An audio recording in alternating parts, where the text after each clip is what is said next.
era la, espérate que la acabé de abrir para que tú la pudieras ver. Acá está. Aquí está, aquí está, aquí está. Espérate, te la pongo. Espérate, la pongo acá y ya para que la veas otra vez. A ver si de pronto recuerdan con esto lo que habíamos visto. Ya habíamos hablado, acuérdense que habíamos comentado cuando vimos neurohipófisis en esa parte pues de oxitocina, vasopresina, y repasamos otra vez. Ya habíamos visto que en diabetes insípida pues estaba la central la nefrogénica y que pues por lo general la central era idiopática, que se presenta en un 20 o 25% de los casos, que es que no se tiene idea de por qué fue que la persona presentó esa diabetes insípida. Entonces hay un 20 o 25% de los casos que no se sabe. Este comienzo brusco puede aparecer en cualquier edad, o sea que la niña también clasifica y normalmente se presenta pues muy relacionado a traumas, cirugías o de pronto lesiones a nivel pues del sistema nervioso central que le afecten estos núcleos productores de la vasopresina, ¿sí? Y pues hay otra que es una diabetes insípida familiar por degeneración de las neuronas magnocelulares que se presenta en la infancia y pues se caracteriza pues por esa degeneración de esos núcleos magnocelulares. Entonces esa es una pues poco frecuente y pues por lo general es un defecto autosómico dominante. Entonces ese se presenta en la infancia. En la nefrogénica puede encontrarse más frecuente que la congénita. No tiene un síndrome poliúrico severo y pues muchas veces se asocia principalmente a que se tiene algún defecto en el receptor de vasopresina, o sea, en el receptor B2 del riñón, o que de pronto hay algún problema con la apaurina 2 que no logra traslocarse a las membranas. Entonces, esos ya pues son situaciones en las cuales se presenta pues defectos pues y por lo general son formas como ligada al X, el 90% de los casos, y son mutaciones pues que modifican el receptor B2 de la vasopresina, principalmente pues que también se puede manifestar en niños, en niñas portadoras y que pueden ser inclusive portadoras y sintomáticas, ¿cierto? Entonces se puede presentar. Entonces habíamos visto esta partecita. Entonces, teniendo en cuenta esto, pues uno puede pensar que puede ser eso, pero como usted tiene una hipótesis y las hipótesis usted las tiene que probar, o sea que usted tiene que demostrar si sí o si no, pues entonces usted le hace la restricción de líquidos, medición de vasopresina en sangre y puede ser también, aparte de esa restricción de líquidos, utilizar la desmopresina que usted la aplica si usted le hace restricción de líquidos a la niña tiene poliuria intensa, pero si usted le hace restricción de líquidos a la niña, usted espera que si ella puede responder de manera normal, usted espera que la niña haga que Ana María. Si usted le restringe los líquidos y usted espera que de pronto responda fisiológicamente de manera apropiada, ¿usted qué esperaría con la restricción de líquidos? Que disminuya la poliuria. Que disminuya la poliuria y por consiguiente que pase con la orina. Pues mejore su densidad. Al decir mejore su densidad, ¿qué quieres decir? ¿Que se concentre o se diluya? Que se concentre porque está muy diluida, no. Pues está muy diluida y se supone que si le restringimos líquidos, pues va a tener menos líquidos para diluir la orina, ¿cierto? Entonces, porque los va a tener que retener para poder mantener su propia homeostasis. Eso sería lo que estaríamos esperando. Entonces, eh, es lo que estaríamos esperando en ese caso. Entonces, si de pronto usted le restringe los líquidos, pero sigue con la poliuria, usted dice, entonces será que es un problema de que no tiene una suficiente vasopresina para hacer esa función. Entonces, ensaya con la desmopresina y si aplicando la desmopresina usted ve que la niña concentra la orina, entonces usted dice, entonces el problema definitivamente es cuál. Si usted dice, La niña sigue con la poliuria a pesar de que le restringimos los líquidos. Le aplico la desmopresina y la niña logra concentrar la orina. Entonces, ¿usted qué diría? Que el problema lo tiene ¿a dónde? ¿A nivel del riñón o a nivel central? Profe, ¿me puede recordar, porfa, que la desmopresina es que yo Es un no creo? homólogo, también lo hablamos en la clase de neurohipófisis y lo repetimos también en la de adenomas. Es un homólogo farmacológico de la vasopresina, pero eso lo vimos en la clase también, sí, en las dos clases lo vimos, porque hablamos de las dos opciones. Entonces usted sabe que es un homólogo de la vasopresina, o sea, farmacológicamente con eso usted estaría como aportándole la vasopresina para ver si logra concentrar la orina. Si la persona concentra la orina cuando usted le da la desmopresina, que es como darle vasopresina, ¿usted qué espera que suceda? Pues usted qué dice, ¿central o periférica?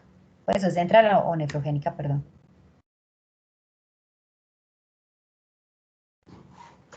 Venga, yo voy a ver si Profe, escriben. sería Espérate. nefrogénica. ¿Sería qué? Nefrogénica no. Dinos porque tú dices que nefrogénica. No, no sé, porque la nefrogénica es como esa falta de respuesta del riñón a la vasopresina.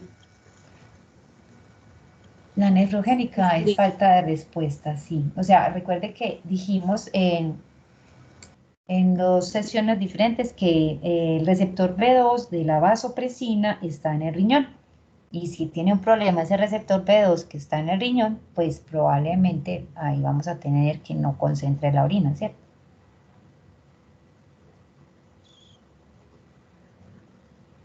Entonces lo que te estamos diciendo acá, lo que estamos diciendo es, a ver, usted llegó y supongamos, eh, aquí está pues como la opción 1.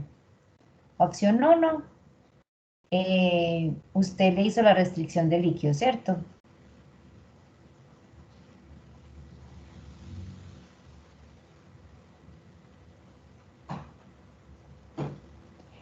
Y cuando usted fue a revisar qué pasaba, usted le hizo la restricción de líquidos y usted fue a ver y vio que continuaba con la poliuria, o sea, la densidad de la orina estaba disminuida, la densidad, ¿cierto? O sea que esto de la orina estaba disminuida. O sea que si está disminuida es porque está muy diluida, ¿cierto? Entonces estaba orinando mucho y tenía poliuria. Siguió igualita a pesar que restringieron líquidos. Entonces luego viene una segunda fase y dice, bueno, entonces pues pongamos la desmopresina, que ya saben que es como si estuviera dándole usted, ¿cierto? Como si le estuviera dando ADH, antidiurética. Entonces le ponen la desmopresina y usted esperaría que la niña concentrara la orina y resulta que usted va a ver y la niña sí concentró la orina porque la densidad de la orina aumentó.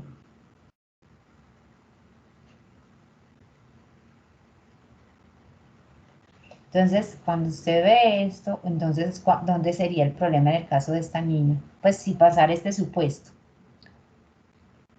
¿sería central o sería nefrogénica? Esa sería, pues así viéndolo así, ¿qué diría esto, Ana María?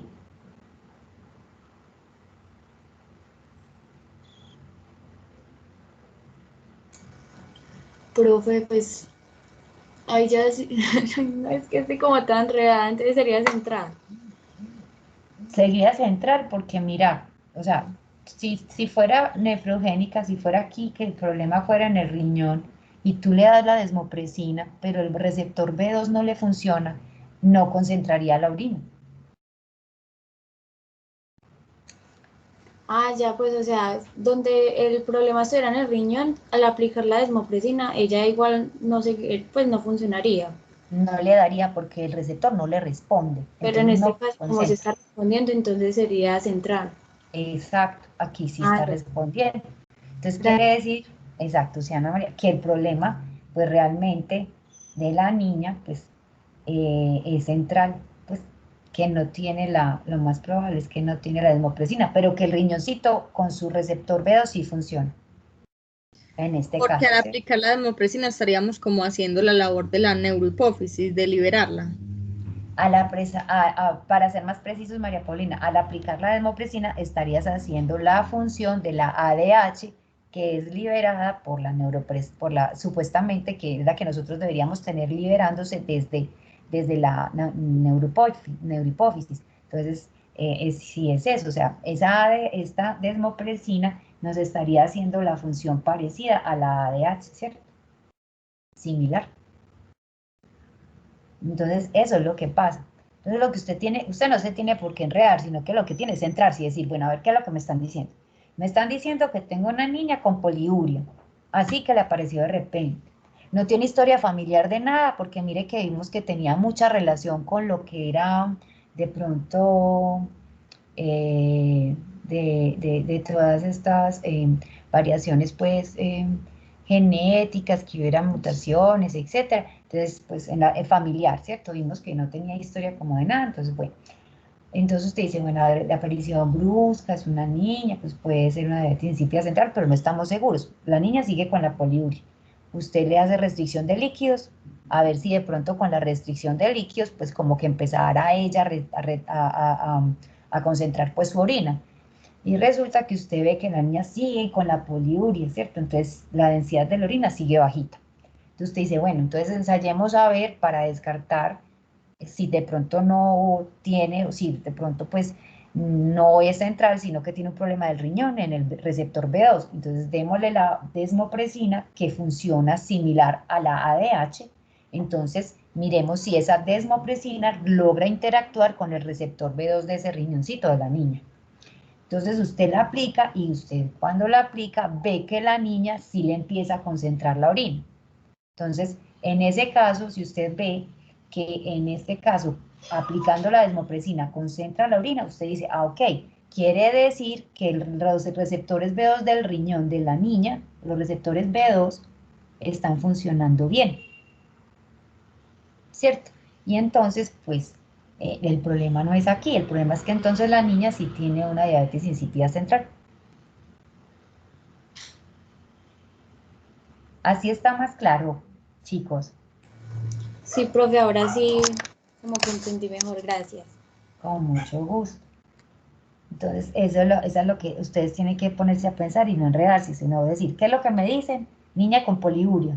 Aparición brusca de repente, listo. No tiene ninguna historia familiar, no tiene nada porque miren que ahí decía que no tenía más nada. Y entonces usted dice, bueno, me preguntan si esto es periférica, perdón, si corresponde a una diabetes insípida central o a una diabetes insípida nefrogénica. Entonces usted dice, bueno, si fuera diabetes insípida central, quiere decir que la niña no tiene hormona antidiurética para que funcione con el receptor B2 del riñón. Listo. Entonces uno dice, bueno, si ese es el caso, pues la niña, si no tiene vasopresina, pues no va a ser capaz de concentrar la orina. Entonces dice, bueno, hagámosle una medición de vasopresina en sangre, entonces ahí se da cuenta pues que es bajita para su edad, etcétera, usted ya ahí descubre, pero si no tiene eso, usted dice, bueno, hagamos pues una restricción de líquidos, entonces la niña la ponen ustedes ahí todo un día sin líquidos y empiezan ustedes a mirar si varía o no varía esa poliuria, si disminuye la poliuria, si ustedes ven que la orina se le va concentrando y empiezan a analizar y le hacen el seguimiento a la niña, pero descubren que a pesar de que le restringieron los líquidos, la niña siguió con la misma pérdida de líquido o inclusive más. Entonces, ya ustedes dicen, bueno, en este caso, pues nos queda la duda de que de pronto tenga problema en el receptor B2 del riñón. Entonces, ahí en ese caso usted dice, utilizamos la desmopresina, que funciona como la ADH, porque puede interactuar con el receptor B2 que está en el riñón. Entonces usted le da la desmopresina a la niña y usted ve que cuando le da la desmopresina a la niña, la densidad de la orina aumenta porque empieza a concentrar la orina. Entonces usted dice, ah, los receptores B2 sí le funcionan. Entonces el problema no es en el riñón, el problema va a ser a nivel central. ¿Me hice entender con esos chicos?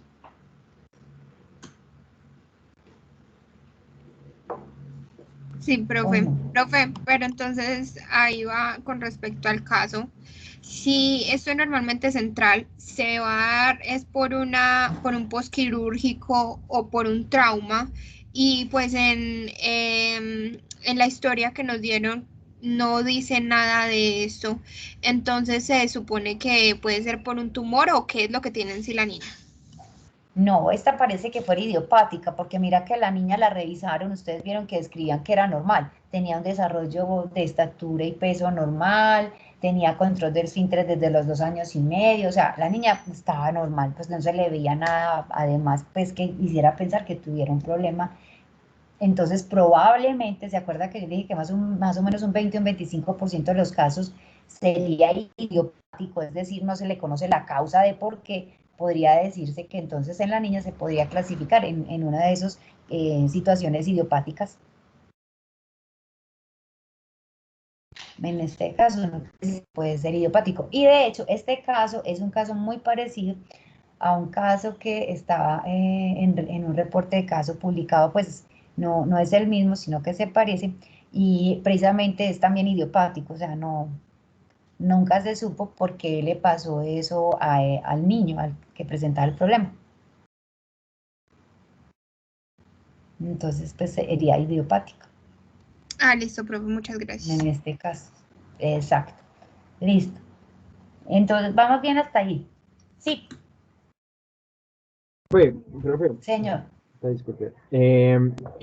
Pero al tener como ese síntoma, por decirlo así, de la cefalea, uno no podría sospechar de un tumor que de pronto le esté afectando la cabeza, sin obviamente bueno, ahí no presenta que tiene trastornos de la visión, o sea, que no hay como comprensión al quiasma óptico, pero podría tener un tumor que le podría afectar esa, ese equilibrio, esa sensorialidad. No. Tienes razón. A la niña le hicieron la parte imagenológica y no le descubrieron ningún tumor a nivel pues central. Ah, entonces, entonces sí tuvieron la idea en cuenta. Sí, en el caso de esta niña sí tuvieron en cuenta también esa parte, la imagenología, pero tampoco pues dio ningún reporte, pues no, estaba entre comillas, pues para el caso de ella normal. Ah, ok, profe, muchísimas gracias. Ujú. Profe, Sí, pero es algo que debes considerar, pues se supone que eso también lo debes descartar, ¿cierto? Sí, sí, sí. Ujú. Muchísimas gracias, profe. A usted, Santiago. Señor, profe, una Emanuel, pregunta, así como que me surgió un poquito como salida, que, profe, cuando hay tumores hipofisarios, ¿por dónde acceden para retirarlos? ¿Por qué parte de la cabeza o qué? se hace un acceso transesfenoidal. Hay varias cirugías que son transesfenoidales. Entonces hacen tienen algunos procedimientos quirúrgicos que se realizan de esa forma. Profe, muchas veces no entran como por la nariz. Sí, por ahí, es transesfenoidal. Entonces, para poderlo hacer como es transesfenoidal, debes ingresar por las fosas nasales. Debes hacer el ingreso de esa manera. Ok, chicos, continuamos entonces. Bueno, entonces íbamos para el caso 3. Sí, profe. Listo. Entonces, miren, en el caso 3 tienen ustedes a un señor, Carlos Gutiérrez. Entonces, Carlos Gutiérrez tiene 36 años y dice que tiene falta de energía, que se siente pues cansado, tiene dolor de cabeza, espérense acá, tiene dolor de cabeza y pues tiene dificultades visuales.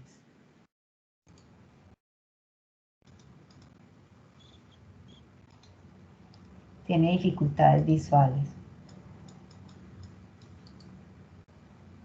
Continuamos acá entonces. Entonces, tiene dificultades visuales, dolor de cabeza. Tiene diabetes diagnosticada hace 2 años y está controlada. En la revisión por sistemas, el señor comenta que tiene disminución de la libido y de la energía en los últimos meses, que él ha estado casado durante 3 años. Él y la esposa han estado tratando de tener un bebé durante el último año, pero no han podido. Cuando le hacen el examen físico, se le observa disminución en el vello púbico y axilar. Y además, pues por una ecografía testicular muestran que tiene una disminución leve, porque míreme que está en el límite inferior bajo, esta es una disminución leve, está en el límite inferior bajo, ¿cierto? Dice que tiene 15 mililitros y dice que lo normal es de 15 a 20, o sea que don Carlos tiene una leve disminución del volumen testicular. Entonces le preguntan, ante estos hallazgos, ¿usted qué exámenes le pediría a este señor? Si a usted le llega a este señor así, ¿usted qué hace? Entonces usted dice, hombre de 36 años, tiene disminución de la energía, además dice que tiene cefalea,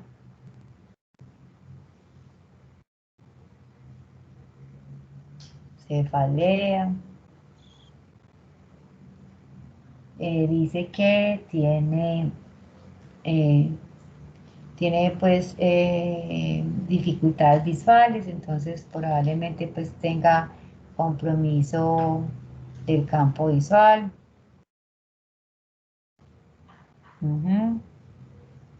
Disminución del vello púbico y axilar. Disminución del vello púbico axilar.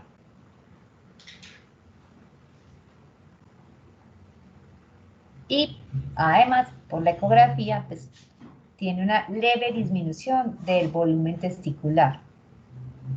Entonces pongamos acá que tiene en el límite normal bajo el volumen testicular. Perfecto.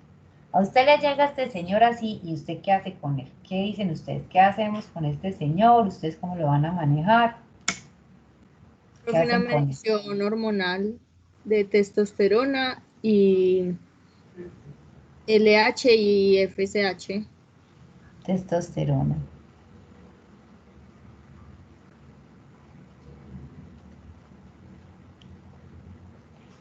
LH, FSH. Según estos hallazgos que usted tiene aquí, entonces, ¿cómo esperaría usted encontrar la testosterona en el señor? Según estos hallazgos. Usted mira estos hallazgos, usted dice, ay, disminución de la energía, disminución de caracteres sexuales secundarios. Por volumen testicular y por la falta de vello púbico. Entonces pensarías en disminución de la testosterona. Profe, ahí en los síntomas también pusiste falta de libido. Pues también está con la disminución de la libido. Entonces nos falta disminución de energía y disminución de la libido. Ahí está. También estaría incluido en esto, ¿cierto? Con esa disminución de la testosterona. Entonces usted tiene que usted debe pensar aquí, bueno, esa disminución de la testosterona es porque este paciente tiene un problema en los testículos o el problema es de más arriba. El problema es de pronto en la hipófisis, ¿cierto? Porque recuérdese que los problemas ya hipotalámicos son muy raros, son escasos, gracias a Dios. Entonces son cosas raras, pues que normalmente no se presentan. También hay que tenerlas en mente, pues, para descartarlas en momentos donde hay algo extraño, pues, en algún paciente, pero en lo normal, en lo que se espera, pues, es que no sean de tipo hipotalámico, sino problemas o hipofisarios o problemas que fueran ya de la glándula, en este caso de los testículos.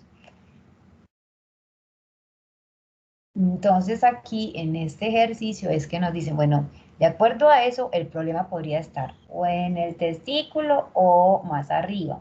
Más arriba estamos hablando de la hipótesis, ¿cierto? De la hipófisis. Entonces la pregunta pues la hacen con respecto a eso. Y la idea es que en este ejercicio se implementa pues el concepto de que a nivel primario, lo primario es en la gónada, ¿cierto? Es en la glándula.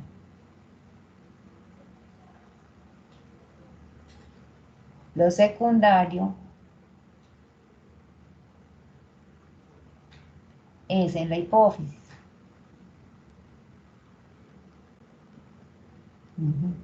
Y lo terciario, vamos aquí, el terciario, celo terciario, en el hipotálamo.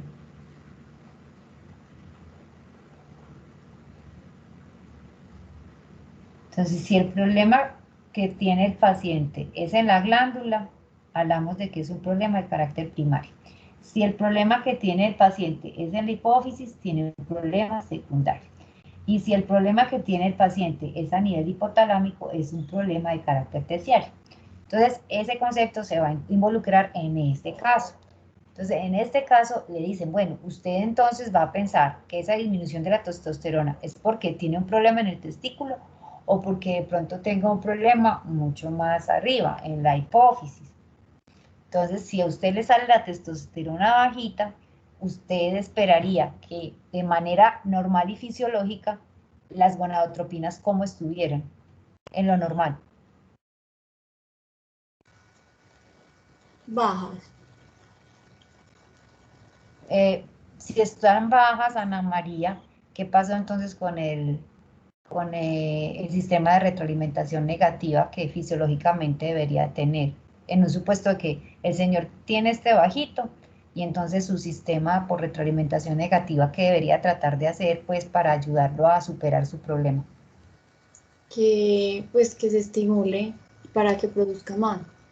Ok, entonces quiere decir que se genere más gonadotropina. Entonces, si eso es así, la FSH y la LH en un proceso normal, hagamos esa observación, en un proceso normal, que la retroalimentación negativa, pues si nos funcione apropiadamente, estarían más bien aumentadas, tratando de solucionar el problema de que se bajó la testosterona. Entonces, como está bajita la testosterona, ellas tratarán de hacer una retroalimentación negativa para que se aumente esa producción pues, de testosterona, y eso lo hace aumentando la LH y la FSH. Eso sería lo normal, ¿cierto? Lo que nosotros esperamos. Pero pues esta persona ya no está dentro del rango de la normalidad, ya él está empezando a tener algunos cambios físicos que implican pues que esa disminución de la testosterona ya es realmente una situación que no logra equilibrar con el eje de la retroalimentación negativa, ¿cierto? Si no logra equilibrar con el eje de la retroalimentación negativa, entonces la LH y la FSH no logran pues como el equilibrio en este caso. Entonces, listo, entonces le harían testosterona, LH, FSH, ¿qué más le harían? Una persona que tenga estos signos o síntomas que presenta el paciente, ¿qué otros ejes podrían comprometerle esta situación? Profe, de pronto pensando en un hipotiroidismo, pues mandarle T3, T4 y TSH. Bueno, ¿y por qué pensarías, Emanuel, en un hipotiroidismo? Por la falta de energía, por la falta de líbido, por la cefalea, pues no Por la sé. pérdida de vello. Por la pérdida de ellos, sí. Sí, también. Entonces tú pensarías eso, entonces hay que descartarle. O sea, miren muchachos que ustedes siempre tienen que estar a favor del paciente, descartar todas las opciones posibles. Entonces, listo. Aquí nos dijo Emanuel esto. ¿Qué más proponen ustedes?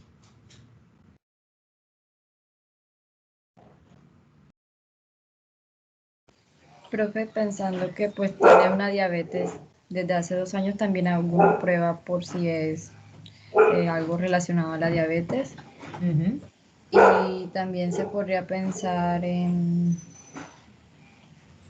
Me olvidó. ¿Qué pasó? ¿Qué pasó, Gina? Que se me olvidó lo que estaba pensando. Lo de la visión, profe. Revisarle la dificultad visual, si es que algo está presionando el quiasma óptico. Bueno, y hay algo que dijiste interesante. Una cosa es que el quiasma óptico esté como comprimiendo pues alguna estructura, el quiasma óptico esté siendo comprimido por alguna estructura pues o masa o algo que tenga la persona ahí. Pero es muy interesante, aquí nos dicen que la diabetes que tiene está controlada. Entonces, si está controlada, pues glicemia debe estar dentro de los pues, rangos o parámetros que se esperan pues normales, y la hemoglobina glicosilada también. Y esto es importante porque si no hay un control de la glicemia, un órgano blanco de la diabetes es el ojo, ¿cierto? Es el daño de la retina. Entonces, pues está muy interesante que tengan en cuenta y descarten también. Aunque está controlada, usted verifique que sí lo sea. Listo. Muy bien. Gracias, Gino. Listo, entonces ya tenemos todas estas opciones. ¿Qué otra cosa, qué otros signos que están, perdón, qué otros síntomas de los que narra don Carlos que están acá pueden ser generados por otro eje que usted necesite de pronto mirar? Produce la prolactina. Prolactina. ¿Y por qué la prolactina, señorita? Por lo que ya el pedarra de dolores de cabeza, dificultades visuales, lo del vello púbico. Ok, y la disminución de la libido, y todo lo que está diciendo allí. Porque acuérdese que la prolactina, el eje de la prolactina, genera una inhibición sobre el eje gonadotropina. Entonces, si eso es así, entonces también lo tenemos en cuenta. El cortisol. ¿Y por qué el cortisol pensaría usted que podría ser una opción de analizar? Profe, no sé si esté bien o esté equivocada, pero siento que también como que la parte del vello púbico y axilar también puede ser como por estrés. Entonces, por eso también el cortisol esté disminuido y también crea que la prolactina, que la prolactina tal vez esté disminuido, también afectaría el eje del cortisol porque afecta a las suprarrenales también. Entonces, tú dices, Stephanie, que supones que, o consideras que el cortisol pudiera estar comprometido porque podría estar disminuido. Sí. Y que con esa disminución, pues pudieras hablar de lo del compromiso de qué, de la energía, de la libido, de qué. Del líbido y la energía. De la energía más que todo porque la energía.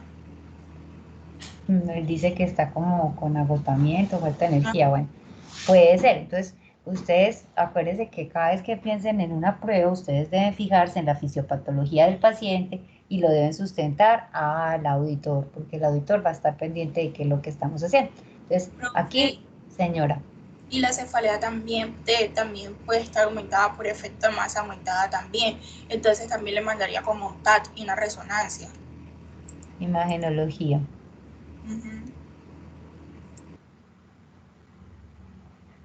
Listo. Santiago.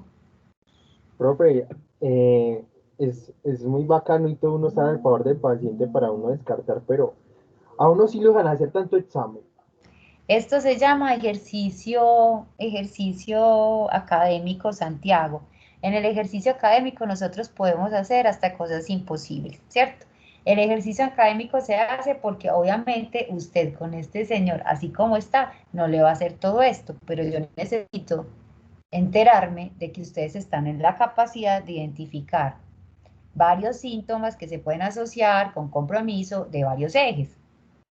De tal manera que usted pueda hacer el ejercicio finalmente de que cuando tenga a su paciente usted diga, no, este señor así como está, hay disminución de la energía, con presencia de líbido, con disminución de caracteres sexuales secundarios y además eso pues con campos visuales comprometidos, cefalea y tiene una diabetes tipos controlada, una diabetes mellitus tipos controlada. Primero que le hago una testosterona, la encuentro bajita, listo. Después, ¿qué le voy a hacer? Una LH, FSH, porque necesito descartar si tiene compromiso de qué, de hipófisis, porque no sé si el problema es solamente testículo, también es hipofisario, listo. Descarto, bueno, ya veo este, ya cojo este, pero es que también pudiera tener un hipotiroidismo y me pudiera estar haciendo algo parecido a esto. Entonces, hagámosle a este, glicemia, hemoglobina glicosilada.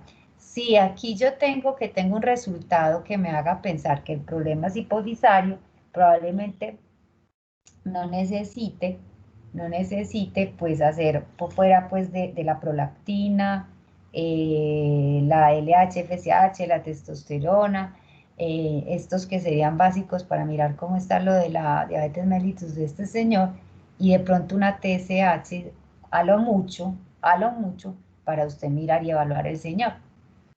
Y con eso ya, como usted ve que tiene cefalea y campo visual comprometido, usted dice que probablemente tengamos un adenoma que esté generando una compresión. Entonces ahí tendrías de alguna manera que sugerir esto, ¿cierto?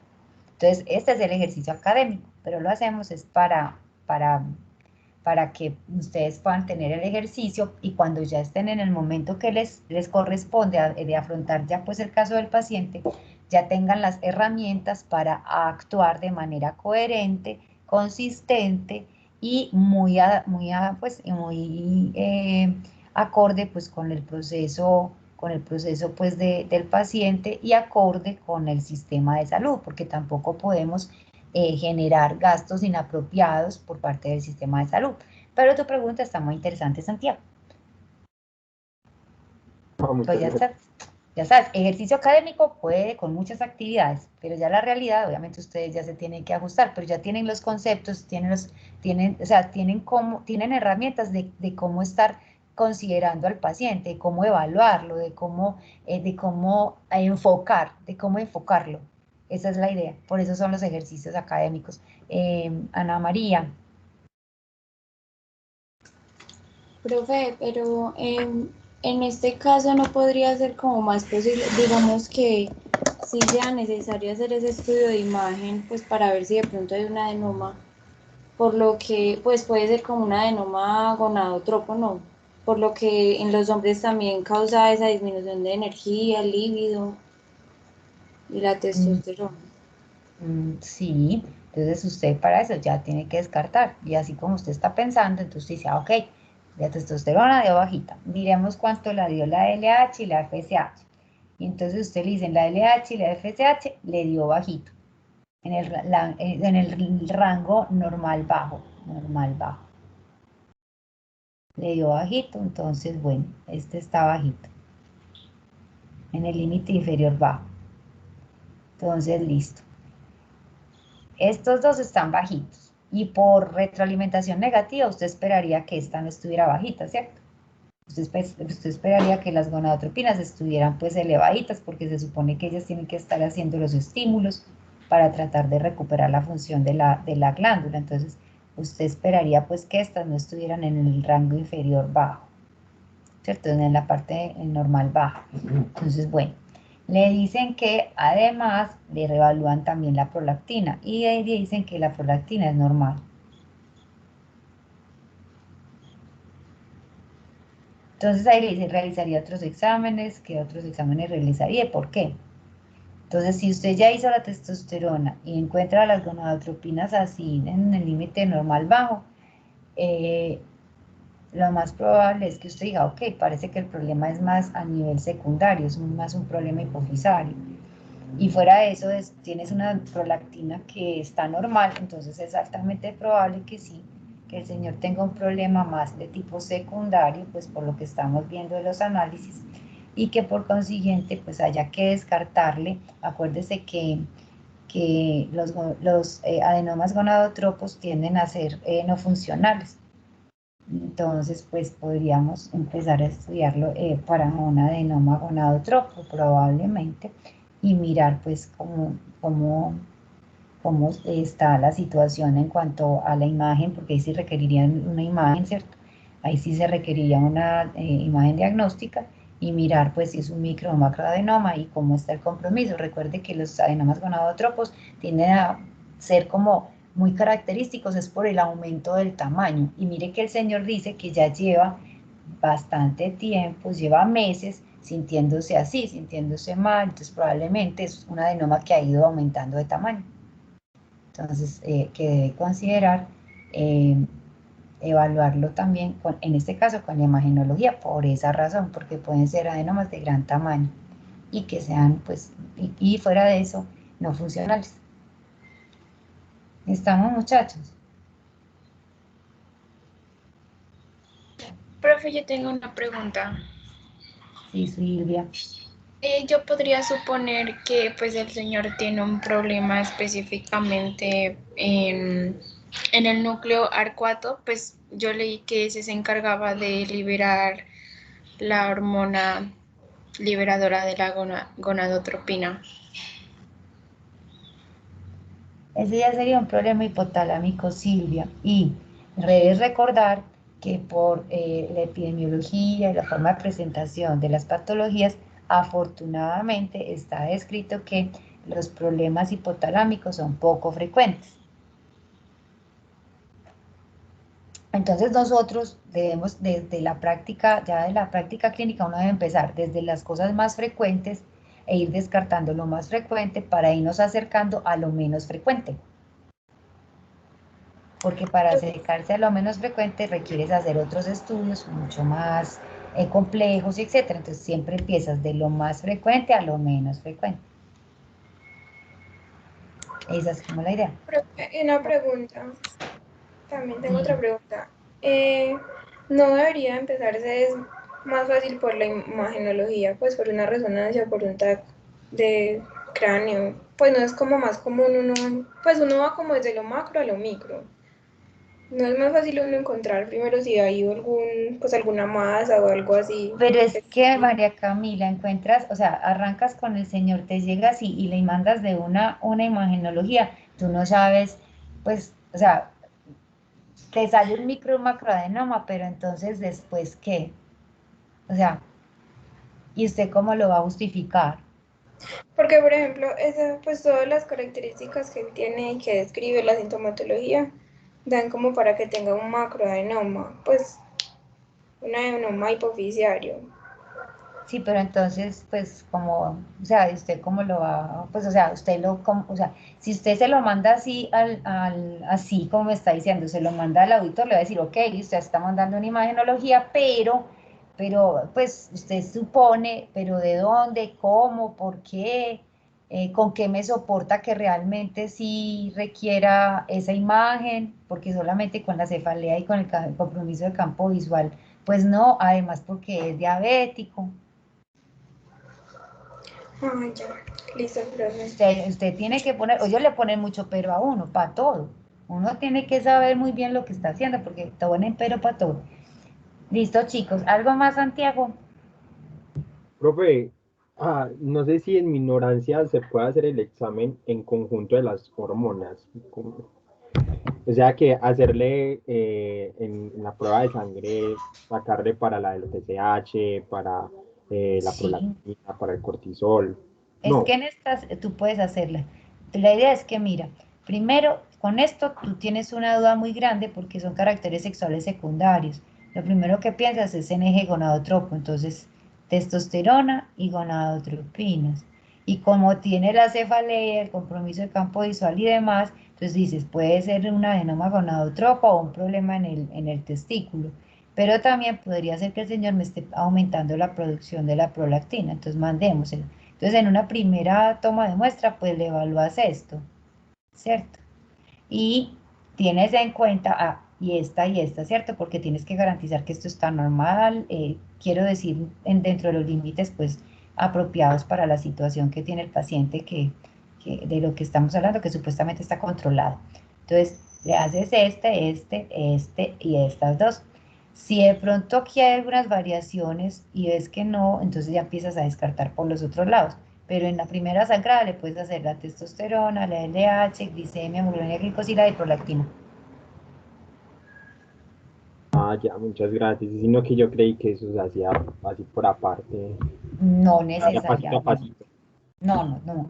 Tú lo haces obviamente de la mejor manera que puedas pues mandarlo y pues que pueda también que el paciente no lo tengan que punzar más de una vez o dos pues o le tenga que sacar muchos frasquitos pues de sangre, bueno, en fin, la idea es que tú pongas estas que se relacionan, esta porque está relacionada con lo que estás descartando y esta porque tienes que corroborar que sí realmente tiene la diabetes controlada. Ya, profe, entonces no generaría como. Ahí habrían como tres exámenes que uno tendría que hacer por aparte, de las hormonas primarias, ya después las secundarias y la imagen, no. Pues la primaria sería la testosterona. Sí, las Y positivas. entonces en esa primera examen que tú puedes mandar, le mandas testosterona, LH, FSH, la prolactina, glicemia y hemoglobina glicosilada. Después de eso, pasas a mirar lo que ya estás aquí, porque acá empiezas a ver si es primario o secundario, porque con esto te das cuenta si es secundario.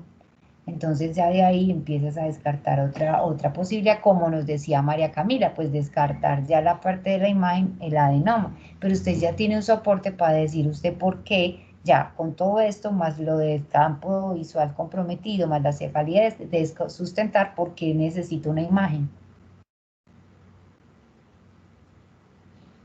Eso es lo que habría pues como que hacer en ese caso de este paciente para poderlo sustentar. Ya, profe, gracias. Con gusto. Entonces quedamos que sería un hipogonadismo ¿de qué tipo? Primario, secundario, terciario o debido a la diabetes mellitus. Hipogonadismo secundario, no. Exacto, tal cual, ahí está.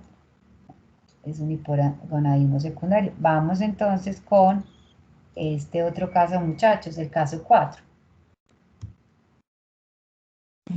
Profe, pero en fin, los problemas visuales y de dolor de cabeza se deben a la adenoma. Probablemente porque mira que tiene también compromiso de campo visual.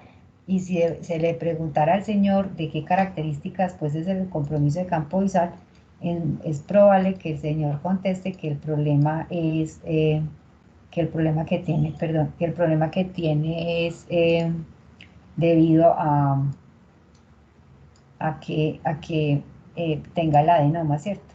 Es muy probable que el señor, pues, a la hora de estudiarlo, tenga la cefalea por el aumento, pues, como de la precisión intracraneana y también tenga lo del compromiso de su campo visual, que sea una hemianopsia bitemporal.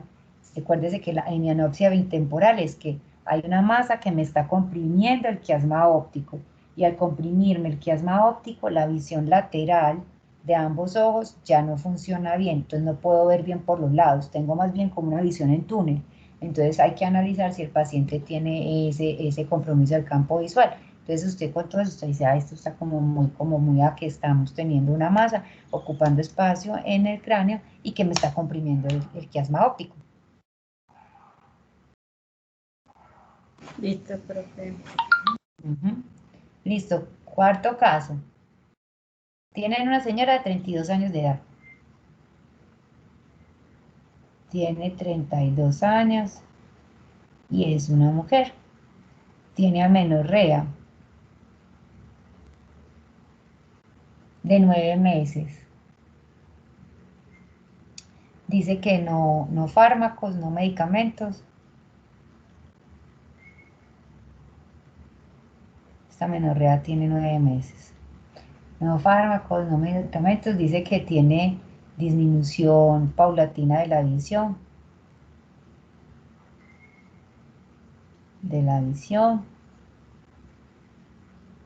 Cefalea.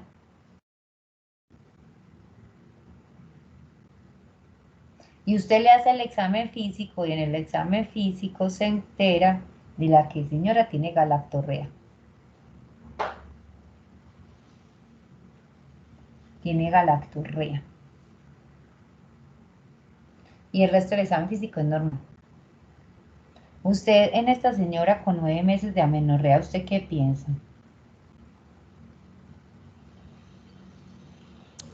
Profe, Un embarazo. uno piensa en un embarazo, pero ya de 9 meses ya no. Pues usted de todas maneras dice probablemente un embarazo de 9 meses. Dice, pues un embarazo. Entonces usted dice, ay, miremos el examen físico, tendrá un abdomen grávido, pues, y usted dice, no, el abdomen no está grávido. Pero primero uno sí piensa, así no se le note, porque es que hay gente que no se les nota como mucho el embarazo. Entonces, pues usted descarta en ella porque no nos dicen cuál es el índice de masa corporal de la señora, no sabemos si está gordita o no está un poquito gordita, o como dicen por ahí, panzoncita, entonces no sabemos. Entonces, hay de todas maneras, uno sí tiene que, ¿cierto? El beneficio de la duda es descartar ese embarazo, pero pues resulta que usted la revisó y en el examen físico que no tiene nada más, que todo es normal, pues asumimos que es normal y que no tiene un abdomen grávido, entonces la señora no está en embarazo, pero usted lo tiene que descartar. 9 meses de amenorrea, son 9 meses de amenorrea que pueden ser un embarazo. Listo, descartamos. Entonces, examen físico, no tenía un abdomen grávido. De todas maneras, pues usted le manda la prueba le da negativa, entonces pues no es por embarazo. Profe, yo también diría que hiperprolactinemia. Bueno, ¿y tú por qué dirías que es un aumento de la prolactina? ¿Qué te hace pensar así claramente, Santiago? Por una menorrea y galactorrea. ¿cierto? Muy bien, muy bien. Entonces tú estás pensando que tenemos esa galactorrea que tú ya la evidenciaste en el examen físico y la tenemos con amenorrea. Entonces sí, da para pensar Y que profe, la merece que cefalea. le hagamos la evaluación de la prolactina. ¿Me permites un segundo? Discúlpame. Qué pena. Claro. Un momento.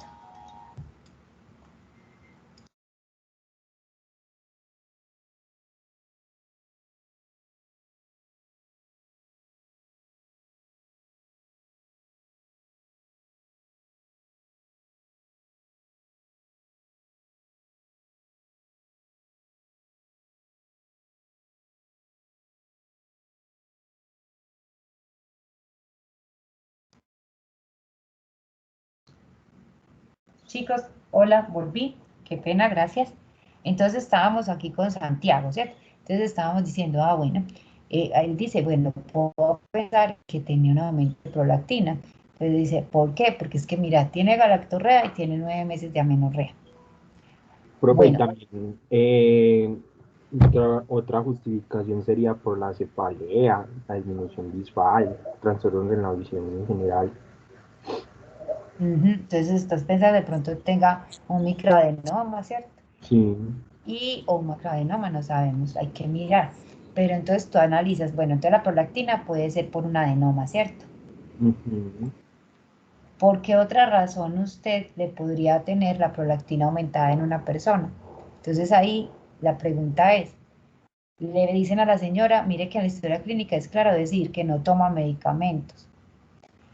Entonces usted recuerda que los antagonistas de la dopamina lo que van a hacer es favorecer que se aumente la prolactina, Sí, sí, es verdad. ¿cierto? Entonces usted descarta, no tiene antagonistas de la dopamina. Antagonistas, porque acuérdese que el agonista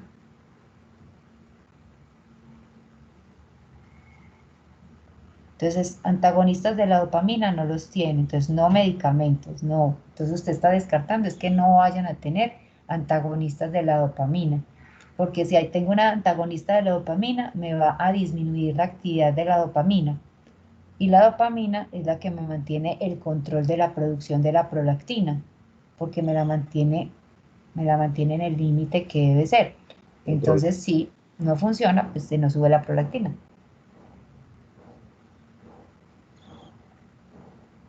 ¿Cierto?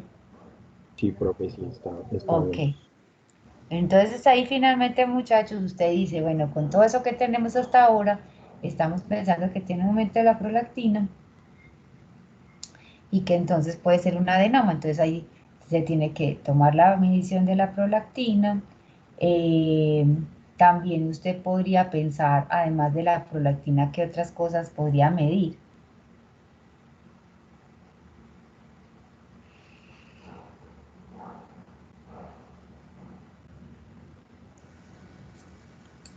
Profe, pues digamos que no me explica mucho la galactorrea, pero sí la amenorrea, una LHFSH.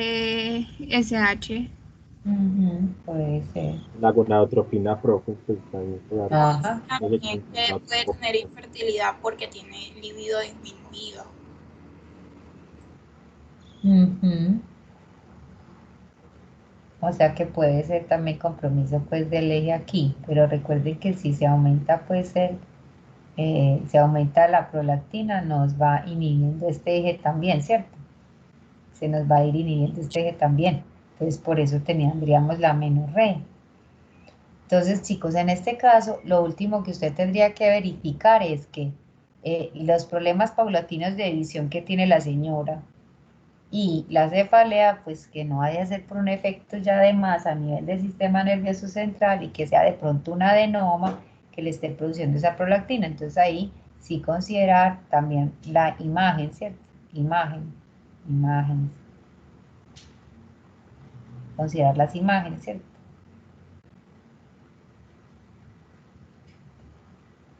para la señora. Profe, una preguntita. ¿Una mujer con hiperprolactinemia puede tener tanto como oligomenorrea como amenorrea o solo amenorrea? Pues dependiendo de las concentraciones que tenga pues de esa prolactina, puede tener cambios que pueden ser la oligomenorrea, la amenorrea, ciclos anovulatorios. Entonces puede presentar. Estos son casos pues como muy clásicos en el sentido que son extremos y son como casi, como digo yo, blanco es, gallina lo pone, frito se come, ¿qué es? El huevo, aquí mismo, ¿qué es? Probablemente un adenoma productor prolactina, ¿cierto? Entonces el problema usted espera que sea un problema en dónde. Si usted está pensando esto, usted espera que el problema sea a nivel de la adenohipófisis. El más probable es que el problema esté por aquí, ¿cierto? Porque usted está pensando en esto. Entonces esa sería pues como la idea. Vamos bien hasta ahí. Ese caso estaba muy trabajable. ¿O no, chicos? Miremos caso 5. Si tienen dudas o lo que sea, recuerden, no quedarse callado. Pregunten. La idea es que pregunten. Todo lo que usted tenga duda, lo pregunten. Entonces vamos para ese caso 5, muchachos. A ese caso 5, infortunadamente le sucedió a un médico argentino. O sea, esto es real, no es inventado. Pues se cambiaron algunas cosillas, pero sí es de este caso de este caballero. Entonces, miren, muchachos, ¿quién se apunta a analizar este caso? Yo, profe. Hágale, pues, cuénteme, Bueno, lo leo. si me hace el favor. Bueno, dice Santiago Miranda, hombre de 55 años, profesión médica, quien consulta hace varios meses a reumatólogos y ortopedistas por poliartralgias de predominio en manos y pies. El dolor era difuso, continuo y de baja intensidad. Comenta, además, que desde hace 5 años comenzó a notar engrosamiento de todo su cuerpo. Incluso no pudo volver a usar su argolla de matrimonio. Los dolores de cabeza son frecuentes en la región frontotemporal bilateral como algo que le oprime, con una intensidad actual según la escala visual análoga, que es la de EVA, de 7 de 10. La cefalea se calma con analgésicos. En la exploración física destacaba un engrosamiento difuso de partes blandas de manos y pies, así como mandíbula prominente, aumento del tamaño de los pómulos, senos frontales, cartílagos nasales, orejas y lengua. Presenta piel gruesa, edematosa y grasa, sudoración profusa, múltiples papilomas cutáneos, presión arterial 148/95. Stephanie, deja hasta ahí. Listo, empecemos con este señor. A usted le llega este señor así como está, a la consulta. Primero, Y entonces, pues, politragia en manos y pies, cefalea 7 de 10, poliartralgias, dolor difuso, de baja intensidad, no puede Profe, volver a usar la esa argolla de la comegalia, matrimonio. profe. Ay, sí, imagínense, ¿cuántos años estuvo haciendo eso? Hace 5 años, vean. Hace 5 años comenzó a notar el problema y usted aquí dice, blanco es, gallina lo pone y huevo se come. Usted me está diciendo de una me dice acromegalia. Y usted me dice, no, pues con todos esos, vea, la cefalea, vea que es de 7 de 10, engrosamiento difuso, vea, un engrosamiento difuso de las partes blandas, manos y pies, mandíbula prominente, aumenta el tamaño de los pómulos, de los senos frontales, cartílagos nasales, orejas y lengua, presenta piel gruesa, está hematosa y grasa, sudoración profusa, tiene papilomas cutáneos y está hipertenso. Con eso me dicen ustedes de una, así a fijo que tiene acromegalia, ¿cierto? Sí, profe, sí. De una, ¿cierto? Protropo. Listo, ustedes me dicen que es una acromegalia. Porque lo están viendo aquí en este momento así, porque ya es el caso clínico publicado. ¿Por qué se demoraron entonces 5 años, muchachos?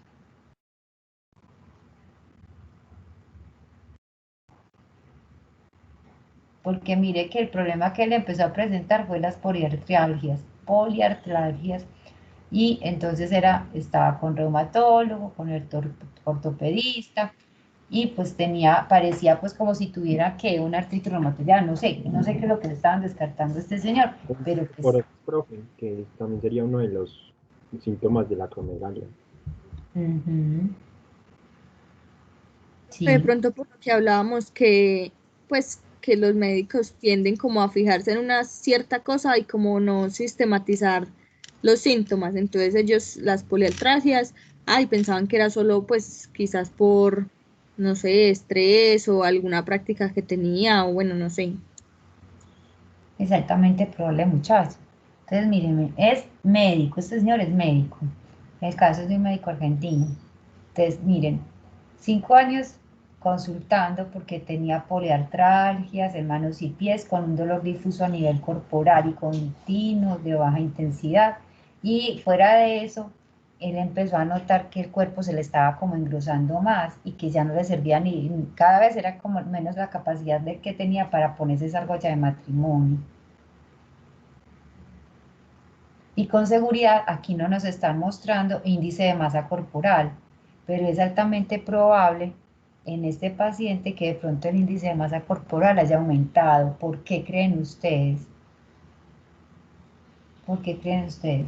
Que probablemente en el índice de masa corporal haya Profe, yo creo que aumentado. por el aumento de la grasa en la disposición. Efecto de masa, profe. Profe, por el mismo aumento de la hormona de crecimiento. Por el mismo efecto de la hormona del crecimiento. O sea que él podría tener entonces, muchachos, por ejemplo, en este momento, según lo que ustedes me están diciendo, es posible que este señor nos estuviera haciendo un síndrome metabólico. Sí, profe. Pues yo lo pensaría que como presenta una piel muy gruesa, aumentó la grasa también. Y eso le aumenta el peso, obviamente. Y eso pues, provocaría ese síndrome y el índice de masa corporal está más aumentado. Probablemente tenga índice de masa corporal aumentado el señor y probablemente nos desarrolle un síndrome metabólico. Recuerde que la hormona del crecimiento puede conducir a aumento de la glucosa en sangre, a resistencia periférica a la insulina, y entonces pues obviamente tengamos la dislipidemia, la presión arterial elevada, tengamos también cambios en la glicemia, entonces podamos estar haciendo un síndrome metabólico o estemos llegando ya a una diabetes mellitus tipo 2, ¿cierto?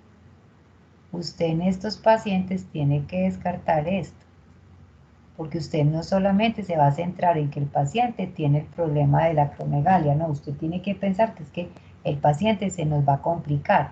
Recuerda que decíamos que había más o menos un 30% de muertes a causa de eventos cardiovasculares. Y esos eventos están muy de la mano ¿de qué? De la resistencia periférica a la insulina, el aumento de la glucosa, síndrome metabólico y aterosclerosis. Stephanie,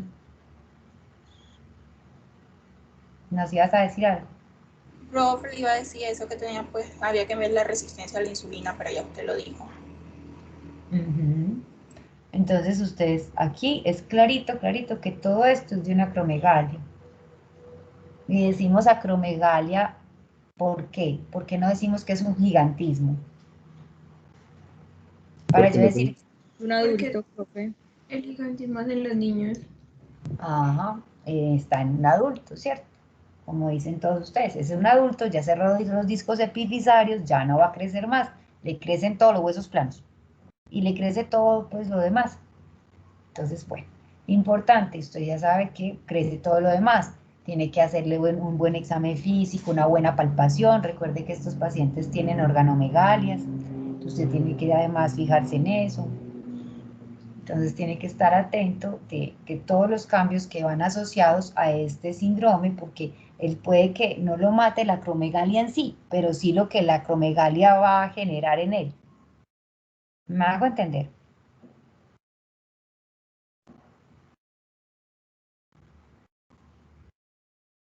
En el sentido de que pues puede que el problema de que puede que desarrolle una diabetes mellitus tipo 2, puede que te desarrolle un problema por las organomegalias que tiene, pues te genera pues un problema de una hipertensión, o sea, te genera varios eventos que son pues eventos que perjudican bastante la salud. Profe, ¿le puedo decir algo? Sí. Que para mí sería un fallo en la adenoma hipoficiario somatotropo porque estos serían pues los que segregan las hormonas de crecimiento de la AGH y estas son las que provocarían acromegalia en los adultos y gigantismo en niños. Exacto, entonces acá estamos hablando como estás diciendo tú, Estefan, y los compañeros ahorita también nos comentaban que sí, que en este caso el señor pues sí es una acromegalia y que es muy evidente, entonces para ustedes es muy evidente, ¿cierto? Muy evidente que es la acromegalia. Pero usted también alrededor de la acromegalia tiene que darse cuenta que tiene que revisar la glicemia, tiene que revisar el perfil lipídico, le tiene que revisar la función renal, le tiene que revisar presión arterial, o sea, le tienes que revisar muchas otras cosas alrededor, ¿cierto? Que te van a ayudar a mirar cómo está el paciente y que por lo general se afectan cuando tenemos este aumento de esa hormona del crecimiento de forma exagerada. Profe, que quizás por eso en 5 años no lo habían diagnosticado, porque muchas veces los médicos, o sea, no ahondan como en el más allá del diagnóstico de, ay, sí, no, engordó, entonces por eso largó ya, el matrimonio ya no le cabe. O, ay, no, las poliartralgias porque está muy estresado, bueno, no sé. Y no van como un poquito más allá, ya después de 5 años que ya había avanzado mucho, ya sí fue como un poquito más evidente. Exacto, entonces habría que buscar un poquito más. En ese momento no cayeron en la cuenta porque les parecía más que era como un problema más articular que otra cosa. Pero hay que estar muy atentos, pues, porque en estos casos, pues, si estás pensando que es un problema, pues, que es una poliartralgia y que le estás asociando con algo, pues, descartarle causas de poliartralgias y mira que si cumpla con las características o no y empezás entonces a buscar también qué otros cambios tiene el paciente y que te vaya diciendo, que se note pues con los días, que te vaya informando y ahí le vas haciendo un seguimiento pues tratando de evitar que llegue pues a avanzar tanto, pues son 5 años pues ya en consultas y ya avanzando en la enfermedad. ¿Sí? Entonces para nosotros aquí esto es casi pues, es como el dicho que les digo,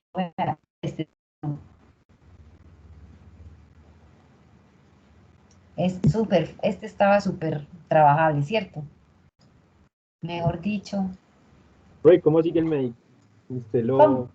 Si usted lo contacta, ¿cómo sigue el médico? Pues este caso yo la verdad no sé, porque es un caso pues que es un caso que ellos tienen documentado.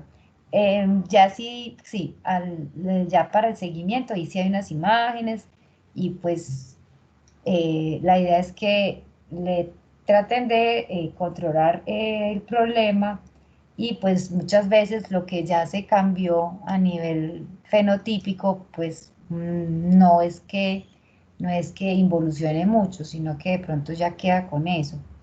Entonces se veía como todavía con ciertas características de paciente con acromegalia. Yo no sé si ustedes se han puesto a mirar de pronto caminando en la calle y pues ve más de uno con características que lo harían a uno pensar en eso, en que de pronto tiene una acromegalia por la forma en que tiene las características fenotípicas, por ejemplo, eso también. lo No, ponen a profe, yo pensar. en esta clase más psicoseado.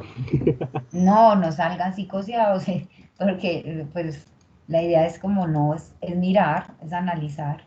Uno siempre cuando está estudiando medicina termina todo estresado porque son demasiadas cosas, pero no, la cosa es como aprender para poder ayudar, porque si no, inclusive para las mismas familias se benefician muchísimo, muchísimo, porque esto se convierte en una forma de, o sea, ustedes aún como estudiantes sirven como de promoción y prevención para las familias, para estar más atentos, entonces eso es una ventaja.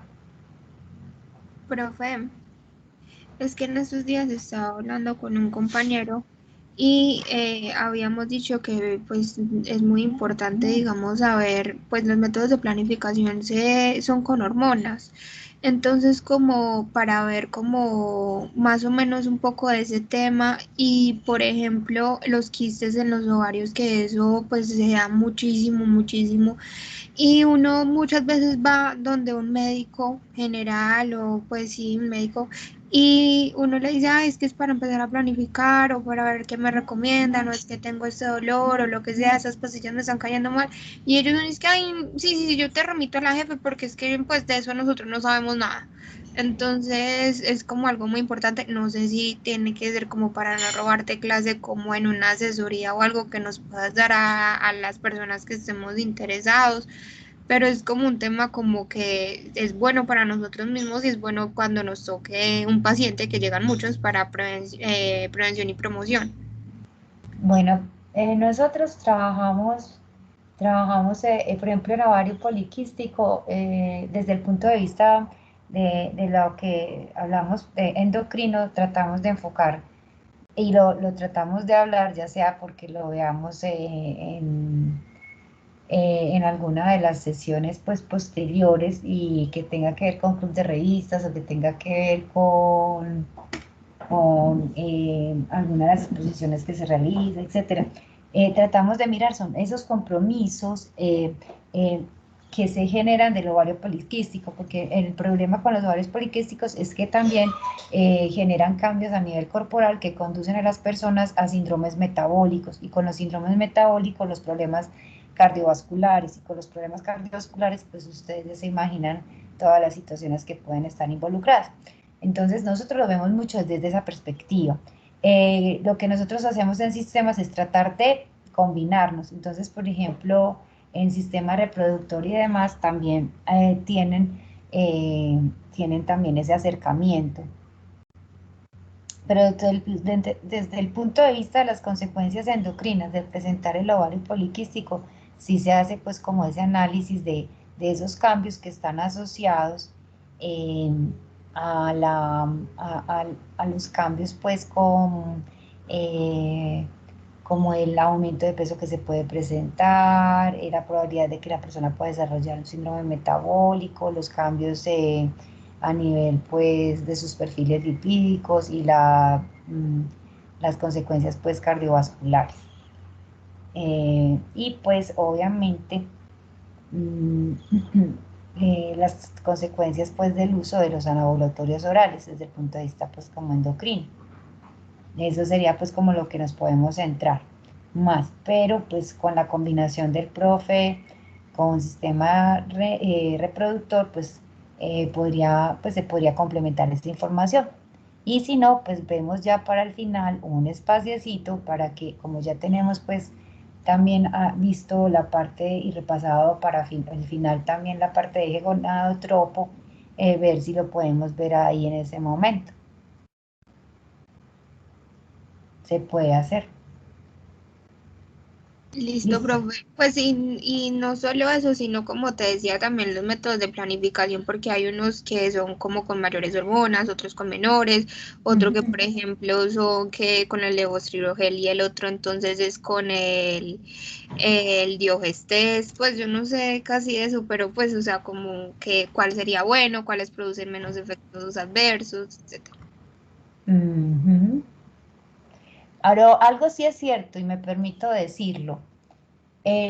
Los efectos secundarios de los tratamientos hormonales, anovulatorios orales, etcétera, pues de ese tipo para control de la reproducción en humanos y que pues se usa específicamente para las mujeres, tienen efectos que son complejos. Dentro de ellos están el desarrollo pues de esas venas varicosas, la probabilidad de que hagas un tromboembolismo pulmonar o que hagas trombosis en las piernitas. O sea, son muchas las cosas. De hecho, uno se pregunta, pues, que a menos de que lo necesitara realmente la persona, pues porque tiene que hacerse el tratamiento, porque tiene ovarios poliquísticos o hay que hacer alguna regulación o ajuste pues hormonal a la persona, pues si necesariamente vale la pena que una mujer se vaya arriesgando tanto su calidad de vida y su integridad, pues por esta cuestión del control de la natalidad, pues, y como no hay nada hasta ahora como tan eficiente, a excepción de la vasectomía no recanalizada en los hombres, pues no sé, yo la verdad pues lo pienso mucho, porque es demasiado a veces riesgoso. Conozco gente que les ha dado hasta tromboembolismo, les han dado trombosis venosas profundas, les han dado de todo. Y yo digo, pues Dios mío, sí se justifica, no sé. En fin, bueno, sigamos pues muchachos que nos estamos desviando. Caso 6 porque creo que nos vamos a terminar hoy todos afortunadamente. Caso 6 muchachos. Entonces, don Oscar, 45 años, sufrió un politraumatismo con pérdida de la conciencia. Se le fractura la base del cráneo. O sea que si se fractura la base del cráneo, nosotros estamos pensando que de pronto puede tener algún problema por aquí en el tallo hipofisario. Se fractura la base del cráneo. En un primer momento, voy a poner aquí momento 1, aumentó la diuresis. La diuresis. En un momento 1 aumentó la diuresis. Luego, en un momento 2, disminuyó esa diuresis.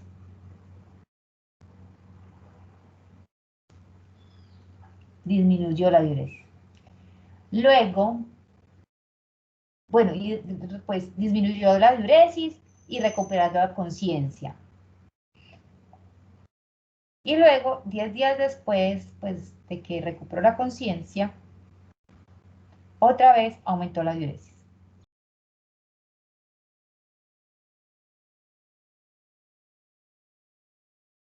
De 8 litros diarios, eran 8 litros por día.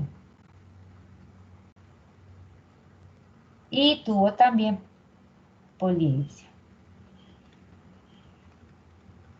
Ahora sí, muchachos, tenemos a este señor. Entonces nos dicen, ¿cómo explicamos esas modificaciones del volumen en la orina? Primero mucha diuresis, luego le disminuye la diuresis y otra vez vuelve y le empieza. ¿Ustedes qué dicen, muchachos?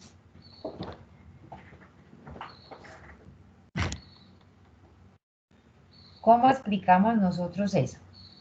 Primero que todo, suponemos que en el accidente, con esa fractura de cráneo, de la base del cráneo, suponemos que pues vaya a tener un problema aquí, ¿cierto? En el tallo infundibular. Y si tuviera un problema en el tallo infundibular, pues significaría que lo que produce aquí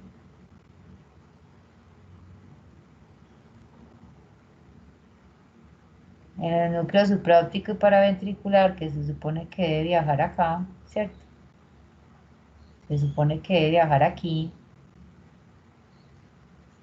pues probablemente vaya a tener problemas porque probablemente haya tenido un trauma por aquí y que ese trauma por aquí pues le dificulte que le llegue la oxitocina y la vasopresina, ¿cierto? Porque tuvo probablemente, ahí dice, fractura de la base del cráneo. Listo. Listo, tenemos eso. Se supone que si le pasó esto, por aquí no vamos a tener liberación, ¿cierto? La liberación de ADH no se va a dar, ¿cierto? Ni de la oxitocina tampoco, pues porque tiene este daño acá, entonces no pasa de los núcleos, por acá los axones no pasa. Entonces, esta no llega, ni esta tampoco. Pero resulta que en un segundo momento que disminuyó la diuresis. Si disminuyó la diuresis, ¿qué fue lo que pasó? Tuvo que haber alguna cosa de vasopresina, ¿o no? Una retroalimentación, no. Pues retroalimentación negativa sí debe haber, porque si se disminuye aquí, pues obviamente acá van a tender a hacer la retroalimentación negativa, como dice María Camila, y tratar de aumentar, ¿cierto? Tratar de aumentar la ADH, ¿cierto? La producción de ADH, como dice María Camila, por una retroalimentación negativa, totalmente de acuerdo. El cuerpo trata de compensar, entonces está tratando de compensar. Pero ¿cómo explicas si por aquí no pasa, si por aquí no está pasando la ADH, cómo explicas tú que esté concentrando en un momento esa orina? Aquí es muy importante que ustedes pongan atención en lo siguiente, muchachos, y es que en algunos de los libros nos hablan de que además de que estos núcleos supraóptico y paraventricular que están aquí y que nos mandan la mayoría, por no decir casi todos los axones, a la neurohipófisis, muchachos, resulta que estos núcleos mandan algunos axones a la eminencia media, mandan algunos axones a la eminencia media. Ellos mandan algunos axones a la eminencia media, pero son pocos en comparación con lo que mandan hacia la neurohipófisis. Ellos mandan aquí a la eminencia media algunos axones.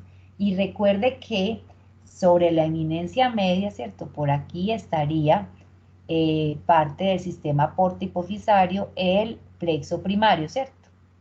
Entonces por acá tendríamos plexo primario. Entonces ellas entran en contacto con este plexo primario aquí en la adenohipófisis, y por acá pues ya tendríamos los vasos portalargos y van aquí a formar pues el plexo secundario y demás, ¿cierto? Entonces resulta que estos núcleos mandan algunos axones para acá, y esos axones aquí liberan un poquito de ADH, pero como son tan poquitos, no alcanza mucho. Entonces, en un primer momento, claro, se perdió todo. Entonces, aumentó la diuresis porque la ADH no estaba pues como presente en ese momento. En un segundo momento, gracias a estos axones que van a la eminencia media, se libera vasopresina aquí. Ya va Santiago un segundito. Se libera esa vasopresina acá y se disminuye un poquito esa diuresis, pero resulta que como son tan poquitos estos axones, no es mucha la vasopresina que libere, entonces a largo plazo, pues obviamente vuelve a aumentar la diuresis. ¿Sí, Santiago? Profe, yo creo que, no sé si estoy mal, y es que el cuerpo como que se logró estabilizar en cuanto al trauma, ¿cierto? Por lo que ya no había pues como un trauma tan severo, sino que ya dejó una lesión ahí en el hipotálamo. O sea que está como que zumbado. Pues él aquí, como dices tú, mira, él acá dice que fue recuperando su conciencia, lo más probable es que tenga un edema cerebral y eso tenga unas consecuencias, pero pues lo que nos llama la atención es que en una fractura de la base del cráneo es posible que se lastime también el tallo hipofisario, ¿cierto? Fuera de lo que usted está diciendo, que también pues con el edema, con el trauma, con lo demás, de pronto también tenga áreas lesionadas pues de cerebro. Pero entonces, analizando la situación, piensa uno inicialmente que tenga este problema, que ya no permite el transporte de esa ADH y esa oxitocina también, porque también iría por ahí. Estaríamos entonces pensando en que aquí algunos axones estarían llegando y estarían haciendo la liberación. Y pues supongamos que la persona se esté recuperando, disminuya ese edema cerebral, pues tenga otras cosas que se van mejorando dentro del cuadro clínico que tenga específico, y que probablemente se genera menos inflamación y entonces favorezca que se libere un poquito más de la oxitocina. Pues sí, que si de pronto de alguna manera aquí hay alguna recuperación, pues de pronto pueda volver a circular. Lo clave en este caso, muchachos, es tener en cuenta que aquí también van axones a la eminencia media y que por esos axones que van aquí hasta la eminencia media puede transportarse la vasopresina y la oxitocina y viajar a torrente sanguíneo y por eso presentar una leve pues disminución de la diuresis.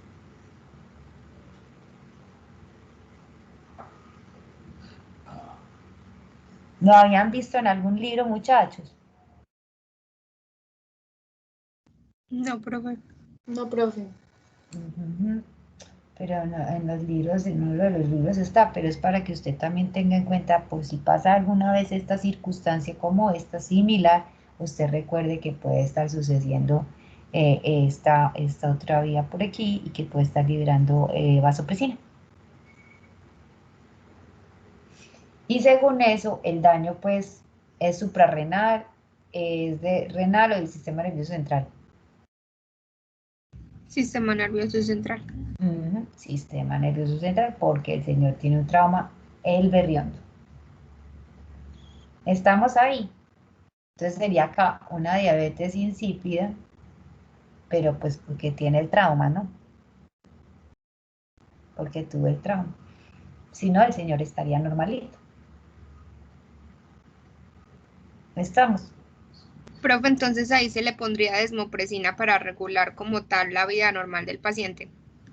Sí, cuando hace falta alguna de las hormonas, recuerden que siempre se debe tratar de hacer el reemplazo hormonal para que la persona pueda estar en un equilibrio dinámico, ¿cierto? Y pueda conservar su homeostasis. Eso es lo que se espera.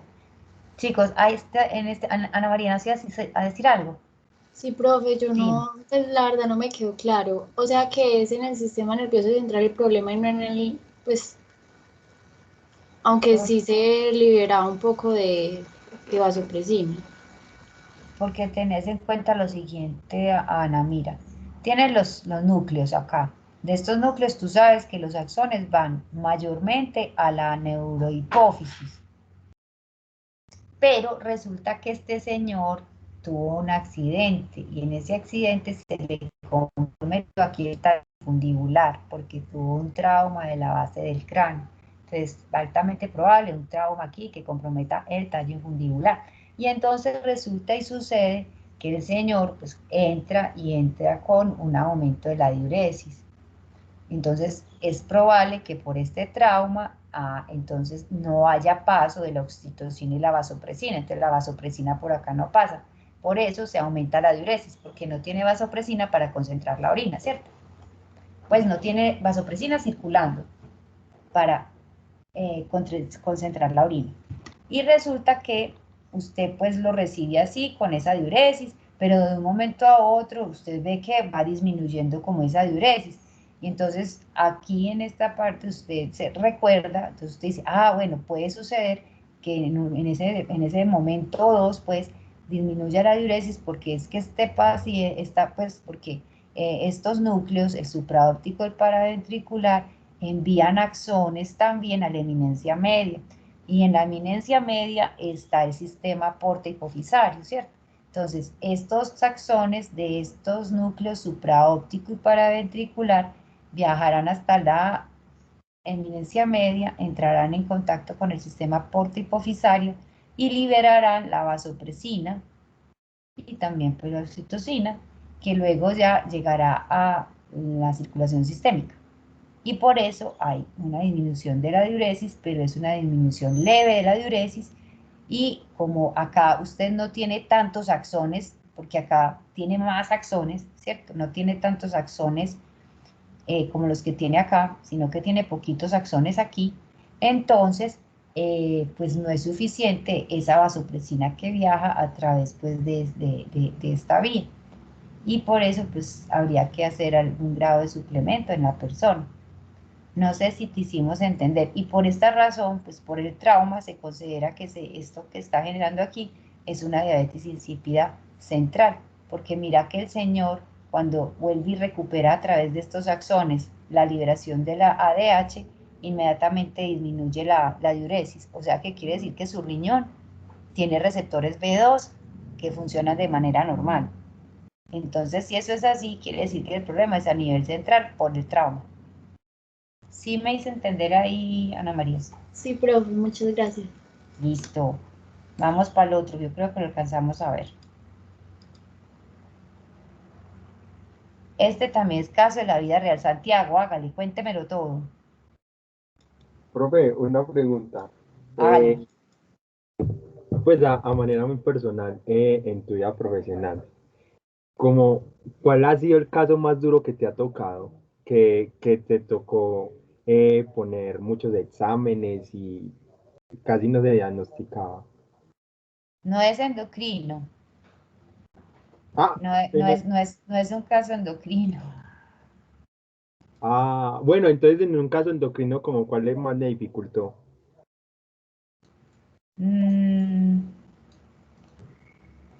Pues mira.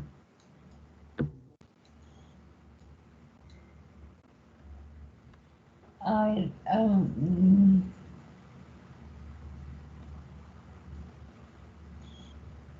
pues así como muy complicado es un paciente que de hecho todavía no se ha podido dilucidar qué pasa en ese paciente. Es un paciente que tiene una obesidad, pero no es expensas pues de un problema con la leptina, eh, ni con otros problemas pues como así identificables. Ese paciente pues tiene esa obesidad y tiene al parecer como un desequilibrio en el centro de la saciedad, porque el paciente dice que constantemente tiene hambre, o sea, él nunca se llena. Entonces, pues eso todavía no se puede dilucidar porque no sabemos bien si es que tiene un exceso pues, de los orexino, de los que pues, generan pues orexina, ganas de comer, orexinógenos, o pues si es pues un exceso de grelina, o no hemos podido saber bien en él qué es lo que pasa. Y pues es un paciente que además de todo, por más que hace ejercicio, yo creo que a lo más que le hemos logrado que le aumenten las HDLs es a 23 miligramos por decilitro, es lo más que hemos logrado que se le aumente. Y la verdad, pues funciona perfectamente así. Y la otra vez, pues se le hizo un cateterismo y no se le encontró, pues, como una aterosclerosis ni nada así, pues que fuera complejo para ese momento, pero la verdad no, con él no hemos podido saber qué es lo que pasa. Entonces estamos pues bregando como organizar mejor y ver qué opciones, analizarlo y buscarle pues otra explicación, pero la verdad no es muy claro. Inclusive alguien hacía la hipótesis de que de pronto lo de la parte de esa disminución de esos HDL, de ese colesterol de alta densidad, fuera algo característico, o sea, que fuera más poblacional, que fuera algo más de ciertos grupos antioqueños, ciertas poblaciones antioqueñas. Entonces, también estaba pues como en ese supuesto. Pero no tenemos, por ejemplo, en él, no hemos tenido como muy claro qué es lo que pasa. Y el problema que siempre aqueja es que no siente saciedad. Pero pues se le ha tratado de descartar muchas cosas y no se ha podido ver qué pasa. ¿Cómo? Muy interesante. Profe, Ujú. una pregunta, pues no sé si yo lo había dicho en clases y yo no recuerdo algo, pero hay un examen que te mira varias hormonas, varios niveles de las hormonas, a ver cómo están y no como uno por uno. Sí, ¿no? Se pueden hacer perfiles hormonales y se le puede hacer a la persona varias hormonas para evaluar. Por ejemplo, aquí pues no tiene problema de resistencia periférica a la insulina, cosa que es rara, pues porque sí realmente pues tiene un problema con la obesidad. Eh, pues es extraño, hay cosas que no concuerdan. Y por más ejercicio que tú le pongas a hacer a esta persona, que rebaje incluso de peso, las HDLs no suben más de 23. Entonces llega uno a un punto casi que dice, pues uno, ¿será que es que esas son las características propias de este individuo? Pues porque no, no está claro, no está claro, pero bueno, ahí estamos, todavía está en investigación el muchacho, ahí va. Chicos, este es otro caso real. Esta muchacha era una atleta de alto rendimiento. Es un caso que mostraron en Discovery, lo más de interesante. Yo tengo inclusive los videos de la paciente comentando cómo fue su historia. Miren, era una paciente de alto rendimiento, deportista. ¿Y cómo les parece? Que pues mire, ella ya tiene 38 años cuando ella se estaba, pues el caso pues se publica, ¿cierto? Tiene 38 años en ese momento y ya llevaba 7 años, es decir, que ella a los 31 años empezó con el problema. Entonces empieza con el problema de que aumentó de peso en muy poco tiempo, 50 kilos pesaba ella, y en muy poquito tiempo, en menos de un año, aumentó casi 100 kilos, sin haber cambiado la dieta ni haber realizado cambios en la actividad física. O sea, ella seguía haciendo deporte, pero igual seguía aumentando de peso. Entonces, denle una miradita a este caso porque ya son las 2:50. Si quiere, le avanzamos un poquitico aquí, 3 minuticos más para que tengan tiempo de ir al baño al menos ustedes, muchachos, para cambiar de clase. Miren, entonces aumentó, miren, o sea, ella trataba de hacer su deporte normal, la dieta normal, pero aumentó. Y dice que aumentó la grasa abdominal, no tuvo cambios significativos en las medidas de los brazos y las piernas. Y además ella dice que inició con el aumento de peso, o sea, ella inició primero con el aumento de peso, pero notó que el cabello era más delgado, era quebradizo y se le caía fácilmente. Notó que la piel se le tornaba más grasosa, que tenía erupciones cutáneas en el rostro y en el tórax, y que la cara se le empezó a ver como más redonda.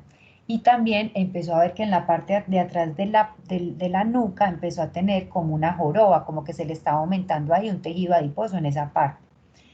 Se quejó de que tenía palpitaciones, sudoración, ansiedad, exaltación, insomnio, que tenía espasmos musculares, que tenía trastornos digestivos, principalmente diarrea.